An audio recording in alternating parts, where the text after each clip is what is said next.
बिस्मिल्लाहिर्रहमानिर्रहीम। अस्सलाम वालेकुम स्टूडेंट्स, उम्मीद करता हूँ आप लोग खैरियत के साथ होंगे। बच्चे आज के इस पर्टिकुलर वीडियो के अंदर हम लोग 9th class chemistry chapter number 3 chemical bonding के अंदर टाइप्स ऑफ कोवलेंट बॉन्ड के अंदर कोवलेंट बॉन्ड को स्टार्ट करेंगे। बच्चे कोवलेंट बॉन्ड को डिटेल में डिस्कस करने से पहले हमें कोवलेंट बॉन्ड के बारे में थोड़ा सा बैकग्राउंड के बारे में आइडिया होना चाहिए कि कोवलेंट बॉन्ड बेसिकली कोई भी एलिमेंट बनाएगा क्यों, बनता कैसे है, इन तमाम चीज़ों के बारे में जो है वो इंशाल्लाह आज के इस पर्टिकुलर लेक्चर के अंदर हम लोग बात करेंगे। बच्चे इससे पहले हम लोग लेक्चर्स के अंदर कुछ बातें कर चुके हैं कि कोई भी एलिमेंट केमिकल बॉन्ड बनाता ही क्यों है। दो वजूहात थी, वो दोनों वजूहात एक दूसरे के साथ कोरिलेट करती थी। सबसे पहली वजह ये होती थी कि atoms form the bond to lower their energy, कि कोई भी एलिमेंट बॉन्ड इस वजह से बनाता है ताकि वो अपनी एनर्जी को क्या कर सके, लो कर सके। और एनर्जी को लो करने से क्या होगा, तो इसके लिए हमने एक बात पढ़ी थी कि energy and stability are inversely related to each other. जब किसी भी एलिमेंट की एनर्जी की वैल्यू जो है वो कम हो जाएगी, तो एलिमेंट की एनर्जी कम होने के नतीजे में उसका अल्टीमेट मतलब ये होगा कि उसकी जो स्टेबिलिटी होगी वो बढ़ जाएगी, क्योंकि both are inversely related to each other. तो कोई भी एटम बॉन्ड इस वजह से बनाता है ताकि वो अपनी एनर्जी को कम करे, और एनर्जी को कम करने का मतलब ये होगा कि वो स्टेबिलिटी हासिल करेगा। और वही बात आगे लिखी हुई है, and achieve a stable electronic configuration. वो स्टेबल इलेक्ट्रॉनिक कन्फिग्रेशन अटेन कर लेते हैं। और स्टेबल इलेक्ट्रॉनिक कन्फिग्रेशन से क्या मुराद होता है कि कोई भी एलिमेंट या तो अपने वैलेंस शेल के अंदर 2 इलेक्ट्रॉन्स को पूरा करके डुप्लेट रूल को फॉलो कर ले, या कोई भी एलिमेंट अपने वैलेंस शेल के अंदर 8 इलेक्ट्रॉन्स को पूरा करके ऑक्टेट रूल को जो है वो फॉलो करे। तो ये हमारे पास बेसिक रीज़न थी कि कोई भी एलिमेंट केमिकल बॉन्ड बनाता क्यों है। अब जब टाइप्स ऑफ केमिकल बॉन्ड हम लोगों ने स्टार्ट किया तो हमने सबसे पहले आयनिक बॉन्डिंग की बात की। हमने कहा कि आयनिक बॉन्ड के अंदर एटम्स इलेक्ट्रॉनिक कन्फिग्रेशन स्टेबल करने के लिए क्या करते हैं, इलेक्ट्रॉन्स को ट्रांसफ़र करते हैं। जैसे हमने सोडियम क्लोराइड की मिसाल ली थी कि हमारे पास सोडियम था, उस सोडियम ने एक इलेक्ट्रॉन को लूज़ किया था और स्टेबल इलेक्ट्रॉनिक कन्फिग्रेशन अटेन की थी। और ये जो इलेक्ट्रॉन लॉस हुआ था, इसी इलेक्ट्रॉन को क्लोरीन गेन करता था, और वो भी क्या कर लेता है, स्टेबल इलेक्ट्रॉनिक कन्फिग्रेशन जो है वो अटेन कर लेता था। सोडियम ने कैसे स्टेबल इलेक्ट्रॉनिक कन्फिग्रेशन अटेन की। अब सोडियम का एटॉमिक नंबर होता है 11। इसके पहले शेल में 2 इलेक्ट्रॉन होंगे, उससे अगले शेल में 8 इलेक्ट्रॉन होंगे, और उससे अगले शेल के अंदर 1 इलेक्ट्रॉन होता है। जब ये अपना आखिरी इलेक्ट्रॉन लूज़ कर देगा तो बच्चे ये वाला जो शेल होता है ये मुकम्मल तौर पर ख़त्म हो जाता है, जिसकी वजह से इसके वैलेंस शेल में 8 इलेक्ट्रॉन पूरे हो जाते हैं और हम लोग कहते हैं ये स्टेबल हो जाता है। इसी तरह से अगर हम लोग क्लोरीन की बात करते हैं तो क्लोरीन का एटॉमिक नंबर 17। इसके पहले शेल में 2 इलेक्ट्रॉन होंगे, उससे अगले शेल में 8 इलेक्ट्रॉन है, और उससे अगले शेल के अंदर 7 इलेक्ट्रॉन्स हैं वो मौजूद होते हैं। अब इसे स्टेबल इलेक्ट्रॉनिक कन्फिग्रेशन हासिल करने के लिए 1 इलेक्ट्रॉन गेन करना पड़ता है, तो वो यहाँ से 1 इलेक्ट्रॉन को गेन करते हैं और स्टेबल इलेक्ट्रॉनिक कन्फिग्रेशन जो है वो अटेन कर लेता है। तो ये बेसिक कॉन्सेप्ट हमने पढ़ा था in case of ionic bond.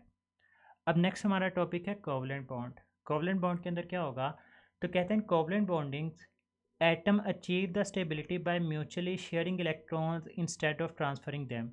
अब एटम्स इलेक्ट्रॉन्स को एक जगह से दूसरी जगह ट्रांसफ़र नहीं करेंगे, बल्कि वो म्यूचुअल शेयरिंग कर लेते हैं। म्यूचुअल शेयरिंग का क्या मतलब है बच्चे, जैसे हमारे पास है हाइड्रोजन H2। अब हाइड्रोजन का एटॉमिक नंबर 1 होता है, इसके पास 1 इलेक्ट्रॉन है। इसी तरह से दूसरा हाइड्रोजन, उसका भी एटॉमिक नंबर 1 है, उसके पास भी 1 इलेक्ट्रॉन है। तो दोनों हाइड्रोजन के पास 1-1 इलेक्ट्रॉन है, और दोनों को 1-1 इलेक्ट्रॉन चाहिए है। तो ये क्या करते हैं, ये म्यूचुअल शेयरिंग कर लेते हैं। मतलब ये वाला हाइड्रोजन अपना इलेक्ट्रॉन इस हाइड्रोजन को दे देगा, और दूसरा हाइड्रोजन अपना इलेक्ट्रॉन जो है वो इसको दे देगा। इस तरह से दोनों एटम्स म्यूचुअल शेयरिंग करते हैं। एक इलेक्ट्रॉन एक एटम दे देगा, दूसरा इलेक्ट्रॉन दूसरा एटम दे देगा, दोनों के दरमियान एक बॉन्ड बन जाएगा। और बच्चे याद रखिएगा, एक बॉन्ड, कोवलेंट बॉन्ड का मतलब ये होता है कि बेसिकली वहाँ पर 2 इलेक्ट्रॉन्स हैं वो मौजूद हैं। अब क्वेश्चन ये राइज होता है कि ये वाले जो 2 इलेक्ट्रॉन्स हैं म्यूचुअल शेयरिंग के नतीजे में बनते हैं, आप लोग क्या कंसीडर करेंगे कि ये 2 इलेक्ट्रॉन इस हाइड्रोजन के पास हैं या फिर ये 2 इलेक्ट्रॉन इस हाइड्रोजन के पास हैं। बच्चे ये चीज़ याद रखनी है, कोवलेंट बॉन्ड के नतीजे में जो भी 2 इलेक्ट्रॉन्स आएंगे, आप लोग कंसीडर करते हैं कि वो दोनों के दोनों इलेक्ट्रॉन दोनों बॉन्डेड एटम्स का पार्ट होते हैं। मतलब हम लोग कहेंगे कि ये वाले 2 इलेक्ट्रॉन्स हैं वो एट अ टाइम इस हाइड्रोजन के पास भी मौजूद हैं, और यही दोनों के दोनों इलेक्ट्रॉन्स एट अ टाइम इस हाइड्रोजन का भी पार्ट है। तो इस तरह से म्यूचुअल शेयरिंग के नतीजे में 2-2 इलेक्ट्रॉन्स दोनों हाइड्रोजन के पास हो जाते हैं, और हम लोग कहते हैं कि ये स्टेबल इलेक्ट्रॉनिक कन्फिग्रेशन अटेन कर लेते हैं बाय कंप्लीटिंग देयर डुप्लेट उनके वैलेंस शेल में अब दो दो इलेक्ट्रॉन्स हो जाएंगे। अगर फॉर्मेशन ऑफ कोवलेंट बॉन्ड की बात करते हैं तो हम लोग कहते हैं जी म्यूचुअल शेयरिंग करनी है दो एटम्स ने। जैसे हाइड्रोजन था, ये एक हाइड्रोजन है जिसका पॉजिटिव का साइन का मतलब ये है कि इसके पास न्यूक्लियस और एक इलेक्ट्रॉन है, और इसी तरह से ये हमारे पास दूसरा हाइड्रोजन है जिसके पास न्यूक्लियस है और एक इलेक्ट्रॉन मौजूद है। कहते हैं when two atoms come close to each other, जब भी दो एटम्स एक दूसरे को अप्रोच करते हैं, एक दूसरे के नज़दीक आने की कोशिश करते हैं, तो बच्चे उनके दरमियान दो तरह की फोर्सेस लगती हैं। एक फोर्स लगती है फोर्स ऑफ अट्रैक्शन और दूसरी फोर्स लगती है फोर्स ऑफ रिपल्जन। अट्रैक्शन और रिपल्जन को समझने से पहले एक चीज़ याद रखिएगा कि जब भी ऑपोजिट चार्जेस की बात होगी, ऑपोजिट चार्जेस का मतलब ये होगा कि एक चीज़ के ऊपर पॉजिटिव चार्ज है और दूसरी चीज़ के ऊपर नेगेटिव चार्ज है, तो वो हमेशा एक दूसरे को अट्रैक्ट करेंगे। और जब भी हम लोग सिमिलर चार्जेस की बात करते हैं, सिमिलर चार्जेस का मतलब ये होगा कि या तो दोनों चीज़ों के ऊपर पॉजिटिव चार्ज होगा या फिर दोनों चीज़ों के ऊपर नेगेटिव चार्ज होगा, तो फिर ये एक दूसरे को रिपेल करना स्टार्ट कर देते हैं। अब देखिए यहाँ पर फोर्स ऑफ अट्रैक्शन भी लगेगी और फोर्स ऑफ रिपल्जन भी लगेगी। किस तरह से? कहता है electrons of one atom, electron जिसके ऊपर नेगेटिव चार्ज मौजूद है, electrons of one atom are attracted to the nucleus of the other atom. बच्चे अगर ये इलेक्ट्रॉन है, इस इलेक्ट्रॉन के ऊपर है नेगेटिव चार्ज, कहते हैं इसके ऊपर फोर्स ऑफ अट्रैक्शन लगती है किसकी वजह से? दूसरे एटम के न्यूक्लियस की वजह से, जिसके ऊपर कौन सा चार्ज मौजूद है? पॉजिटिव चार्ज मौजूद है। इसी तरह से फोर्स ऑफ रिपल्जन भी लग सकती है। वो कब लगेगी? जब इस इलेक्ट्रॉन जिसके ऊपर नेगेटिव चार्ज है वो इस इलेक्ट्रॉन के पास आएगा, तो दोनों के ऊपर नेगेटिव चार्ज है, ये एक दूसरे को क्या कर देंगे? रिपेल कर देंगे। इसी तरह से अगर ये न्यूक्लियस इस न्यूक्लियस को अप्रोच करता है तो फिर इन दोनों के ऊपर पॉजिटिव चार्ज है, ये भी एक दूसरे को क्या करेंगे? रिपेल करना स्टार्ट कर देंगे।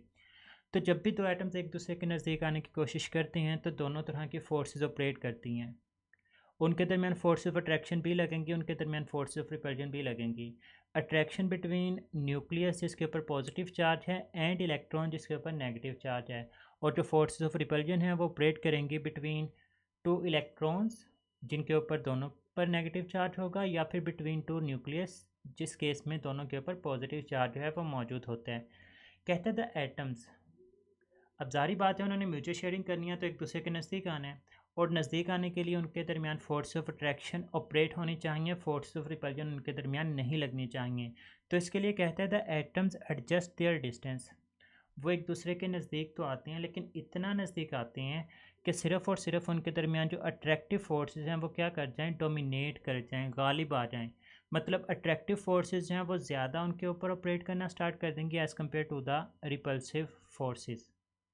जब अट्रैक्टिव फोर्सेस ज़्यादा ऑपरेट करेंगी तो फिर ज़ाहिर बात है उनके दरमियान बॉन्ड बनने की जो पॉसिबिलिटी होगी वो ज़्यादा होगी, और यही चीज़ आएगी कि एट दिस ऑप्टिमल डिस्टेंस, ये वो कम से कम फासला है जहाँ पर अट्रैक्टिव फोर्सेस डोमिनेट करेंगी, उस चीज़ की जो एनर्जी होती है वो मिनिमाइज़ हो जाती है, एनर्जी कम से कम हो जाएगी। और फिर वही कंसेप्ट कि एनर्जी और स्टेबिलिटी इन्वर्सली रिलेटेड होती हैं, तो जब एनर्जी मिनिमाइज़ होगी, एनर्जी कम से कम हो जाएगी, तो अल्टीमेटली उसकी जो स्टेबिलिटी की वैल्यू होगी वो सबसे ज़्यादा हो जाएगी, और उस वक्त हम लोग कहते हैं कि अब दो चीज़ों के दरमियान कोवलेंट बॉन्ड बन चुका होता है। तो बच्चा covalent bond is formed by the mutual sharing of an electron pair between two atoms. मतलब अगर ये एक हाइड्रोजन है, ये अपना एक इलेक्ट्रॉन लेकर आएगा, और ये दूसरा हाइड्रोजन है, ये अपना एक इलेक्ट्रॉन लेकर आएगा, एक दूसरे को अप्रोच करते हैं, एक दूसरे के नज़दीक आने की कोशिश करते हैं। एक ख़ास डिस्टेंस होता है जिस डिस्टेंस के ऊपर इनके दरमियान अट्रैक्टिव फोर्सेस हैं वो ऑपरेट करती हैं, और जब अट्रैक्टिव फोर्सेस ऑपरेट करेंगी तो एक बॉन्ड बन जाएगा, और उसी बॉन्ड को हम लोग किस चीज़ का नाम दे देंगे? कोवलेंट बॉन्ड का नाम देते हैं।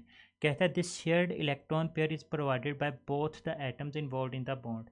ये बॉन्ड बनाने के लिए दो एटम्स इन्वॉल्व हैं। अब एक इलेक्ट्रॉन ये वाला एटम देगा और एक इलेक्ट्रॉन ये वाला एटम देगा, इस तरह से आपके पास एक कोवलेंट बॉन्ड बन जाता है। बच्चे आगे तीन डेफिनेशन है, single, double and triple covalent bond में इंशाल्लाह हम लोग नेक्स्ट लेक्चर के अंदर डिटेल के साथ डिस्कस करेंगे। यहाँ पर बेसिक बता देता हूँ कि सिंगल कोवलेंट बॉन्ड तब बनता है जब वन पेयर ऑफ इलेक्ट्रॉन जो है वो शेयर होता है, जैसे हाइड्रोजन के दरमियान। डबल कोवलेंट बॉन्ड तब बनेगा जब दो इलेक्ट्रॉन पेयर शेयर किए जाएंगे, जैसा कि ऑक्सीजन के दरमियान। और ट्रिपल कोवलेंट बॉन्ड तब बनेगा जब तीन तीन इलेक्ट्रॉन पेयर शेयर किए जाएंगे। अब क्यों ऑक्सीजन एक शेयर करता है, दो शेयर करेगा, नाइट्रोजन तीन शेयर करेगा और हाइड्रोजन एक शेयर करेगा, इसको हम लोग नेक्स्ट वीडियो के अंदर डिस्कस करेंगे।